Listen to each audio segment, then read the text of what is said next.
pessoal do meu canal, como é que vocês estão? Eu espero que vocês estejam bem. Meu nome é Luciana e eu vim nessa noite trazer mais 6 relatos assustadores em comemoração do Dia das Mães. Não é assim assustador, é em partes, né? Mas são histórias de mães que são más.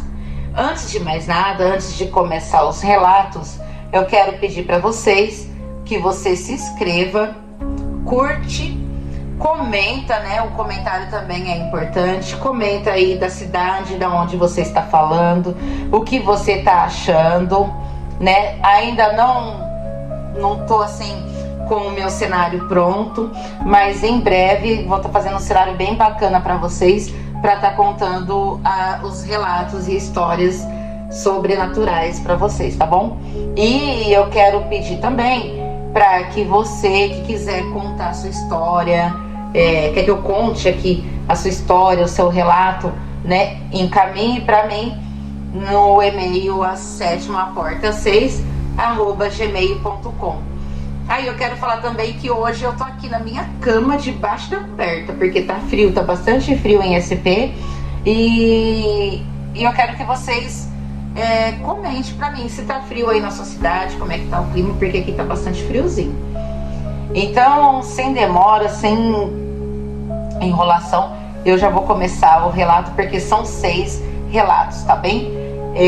De mães que são más. Mas antes de começar, eu quero só deixar aqui bem claro para vocês que os relatos que eu escolhi para hoje não foram muito grandes, são curtos, porque são 6, e eu não vou aqui colocar o nome de quem encaminhou a história, porque eu não sei se pode dar algum problema, se a pessoa pode reconhecer. Teve só um e-mail que pediu para não falar, para que a pessoa para que ninguém soubesse, né? Senão vai ouvir a história e vai acabar reconhecendo e sabendo, né, quem foi. Pode acontecer alguma coisa, rolar alguma treta, né? Então é melhor eu não expor nome, nem cidade e nem nada nesses relatos de hoje, tá bom? Então vamos lá para o nosso primeiro relato, que chama Ela Trancava a Porta. Minha mãe tinha um sorriso bonito na frente das pessoas. Na igreja, ajudava todo mundo.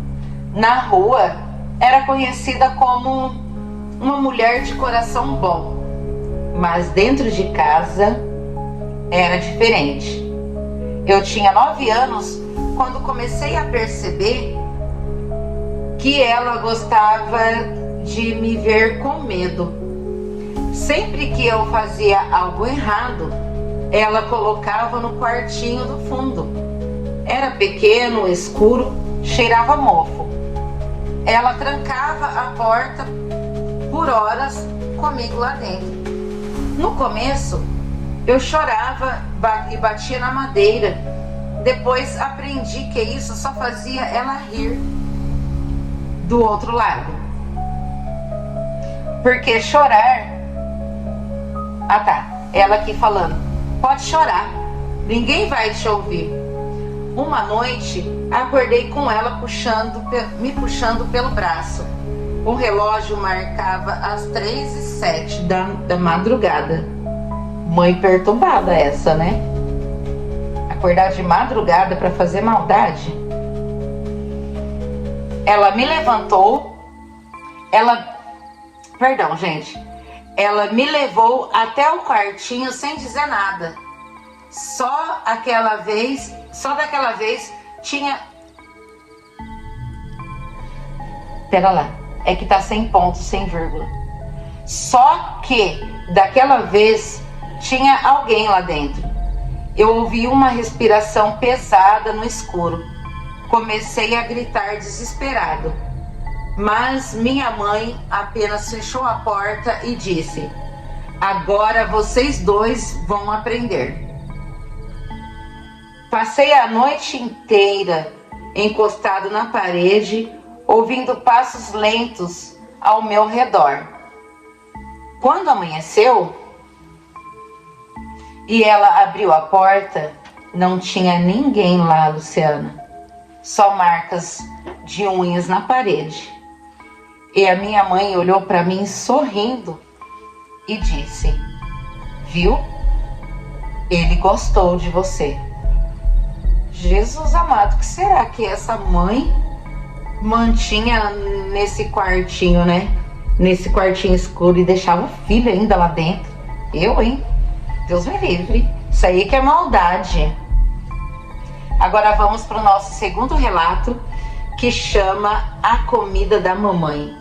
E quem nesse dia hoje não sentou à mesa com a família, com a mamãe, né? E comeu a comidinha da mamãe? Vamos ver o que aconteceu aqui com a comida da mamãe? Esse é o nome do título, tá, pessoal?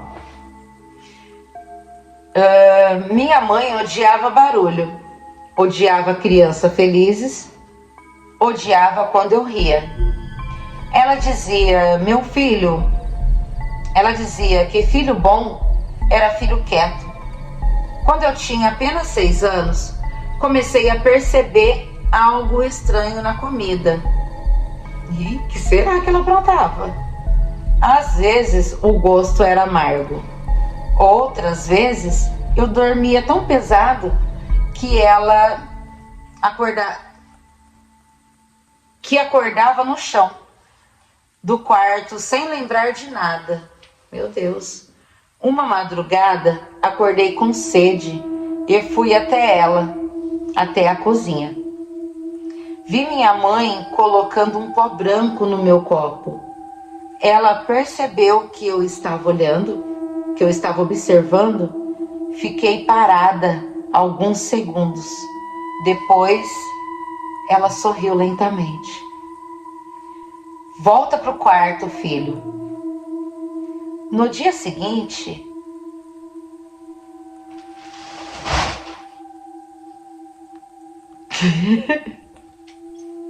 começou. No dia seguinte, fingi que tomei o leite. Horas depois, ela entrou desesperada no meu quarto. Como você ainda está acordado? Disse ela. Naquela noite, ouvi ela falando sozinha na cozinha, cochichando, como se tivesse falar com alguém. E ela disse, ele não quer ir igual ao pai. Meu Deus, o que será que essa mulher plantou? Pai amado. Cadê? Cadê?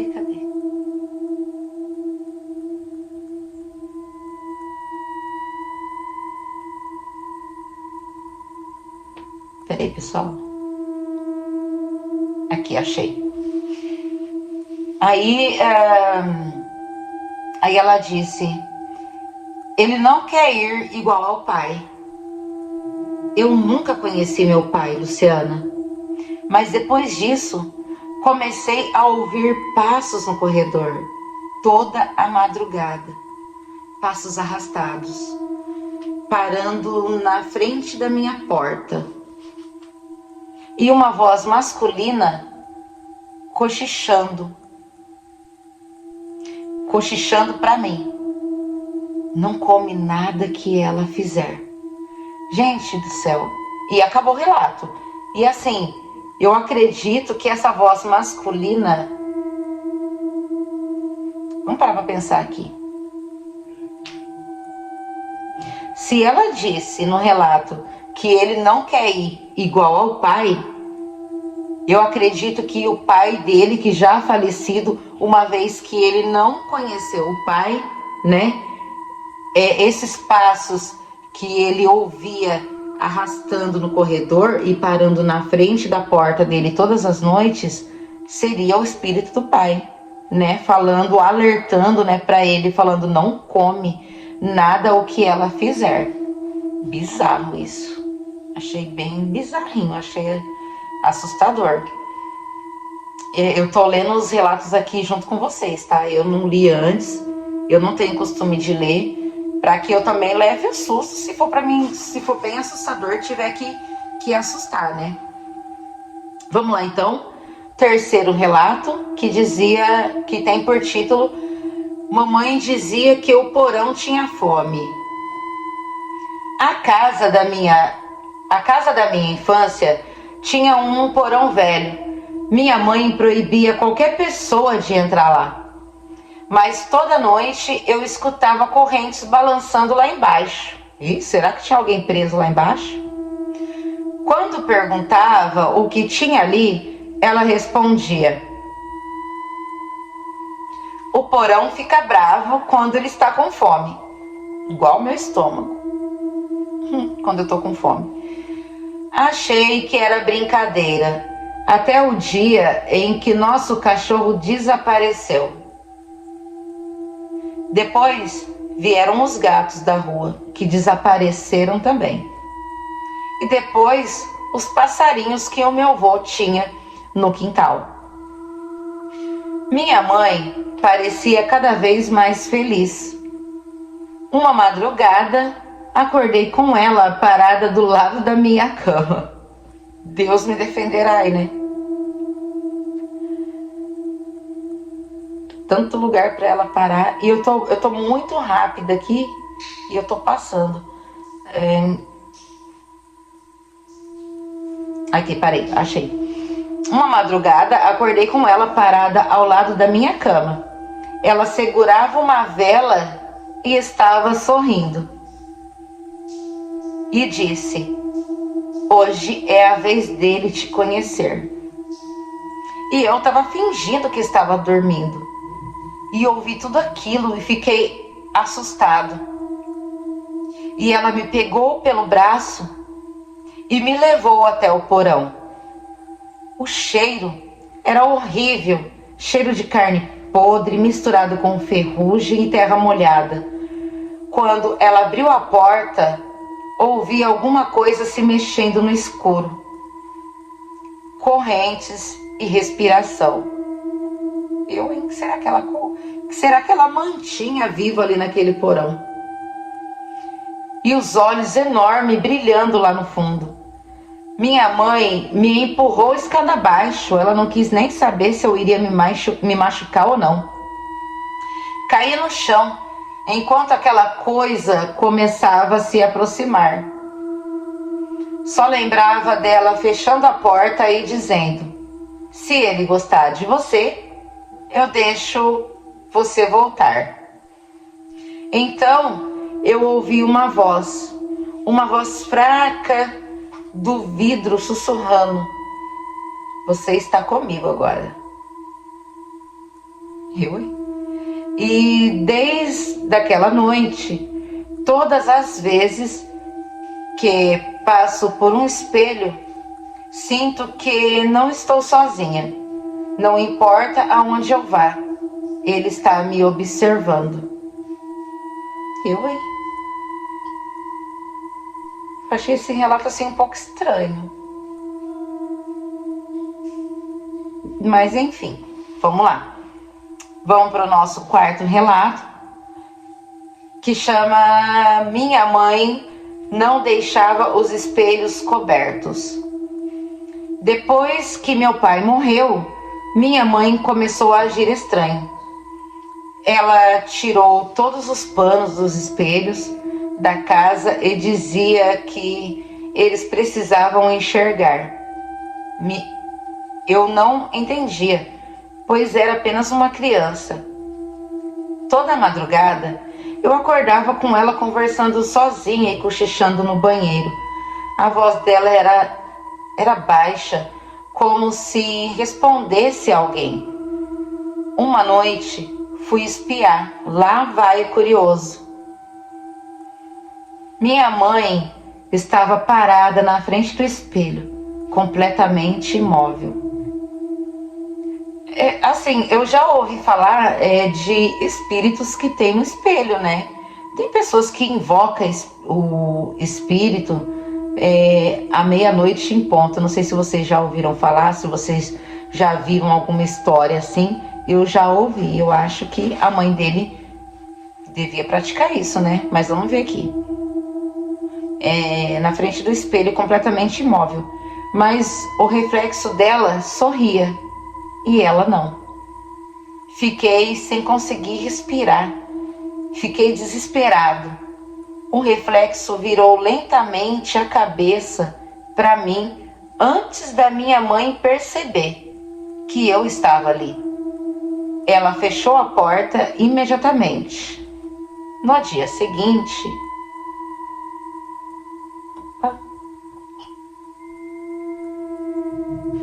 seguinte, ela perguntou: "Você olhou para ele?"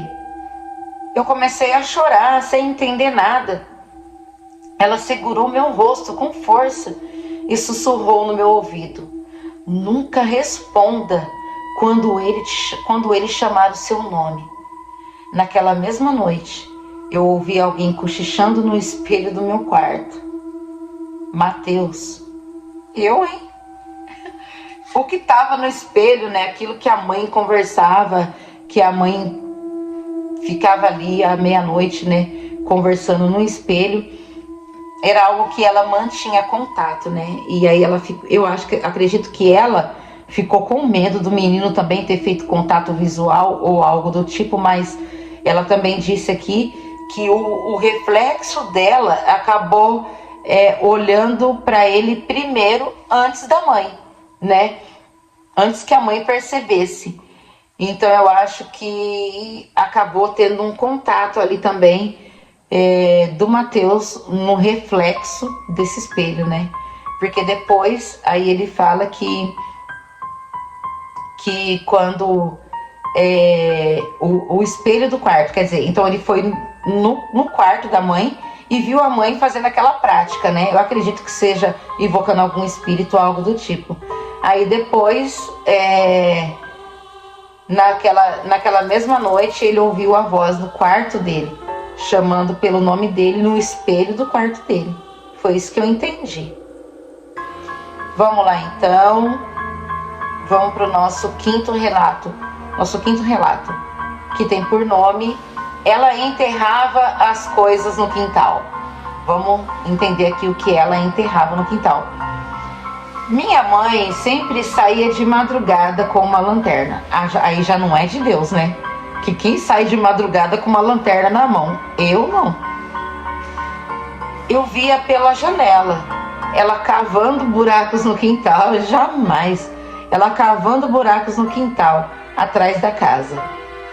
Quando perguntava para ela no dia seguinte o que era que ela fazia no quintal, ela respondia: coisas que precisam ficar enterradas. Achei que fosse lixo ou algo do tipo, até que um dia o nosso vizinho desapareceu. Depois disso, minha mãe ficou estranhamente calma, feliz até. Na semana seguinte, acordei com um barulho vindo do quintal. Olhei pela janela e tinha uma mão saindo da terra. Corri desesperado, Luciana, para o quarto dela. Mas minha mãe já estava acordada, sentada na cama, como se estivesse esperando algo. Ela apenas apontou para a janela e disse: "Se ignorar, ele volta para baixo." A mão começou a arranhar a terra lentamente. E uma voz rouca saiu lá de fora e sussurrou: "Ela mentiu para mim." Foi quando eu fiquei assustado. Eu segurei a minha mãe pelo braço e junto deitamos na cama e nos cobrimos, fechamos os olhos e só abrimos no amanhecer. Meu Deus. Mais um relato estranho. Mas qual relato aqui é normal, né, gente? Vamos lá. Vamos para o nosso sexto e último relato da noite. É esse relato aqui que a pessoa pediu para que não dissesse o nome e nem nada. E tem por nome esse relato: minha mãe dizia que eu não tinha um irmão. Vamos para a história? Eu era filho único. Pelo menos era o que eu achava. Mas minha mãe insistia em colocar 2 pratos na mesa toda noite. Isso eu acho que vai ser assustador. Ela começava... Só um minuto. Voltei aqui. Ela conversava olhando para a cadeira vazia. Seu irmão está quietinho hoje. Aquilo me dava arrepios. Uma noite perguntei onde meu irmão estava. Ela ficou séria. Depois apontou para o corredor escuro, no quarto dele. O problema, Luciana, é que naquele corredor não existia quarto nenhum, só uma parede. Aí eu comecei a ouvir passos pela casa depois disso, passos pequenos, como de uma criança. Toda madrugada alguém batia na minha porta 3 vezes. Toque, toque, toque. Minha mãe nunca parecia assustada, parecia que ela já estava acostumada com isso. Até que uma noite ela entrou correndo no meu quarto chorando. Foi a primeira vez, Luciana, que vi medo nela. Eu já posso imaginar. Ela trancou a porta e sussurrou: não abre a porta para ele. As batidas começaram novamente. Toque, toque, toque, toque. Só que dessa vez, uma voz infantil falou do outro lado: mamãe, mamãe, me deixa entrar. Meu Deus, que medo, que assustador. Ela toda noite, ela sustentava aquilo, né? Sustentava aquilo que talvez nem fosse o filho dela, né? Nem fosse o espírito do filho dela. Eu acredito que seja um irmãozinho que ele teve e que tenha perdido a vida antes dele, né? Antes dele nascer. E eu acho que ela não aceitava, né? Eu tô aqui resumindo, tá? O que ele colocou aqui abaixo em observação.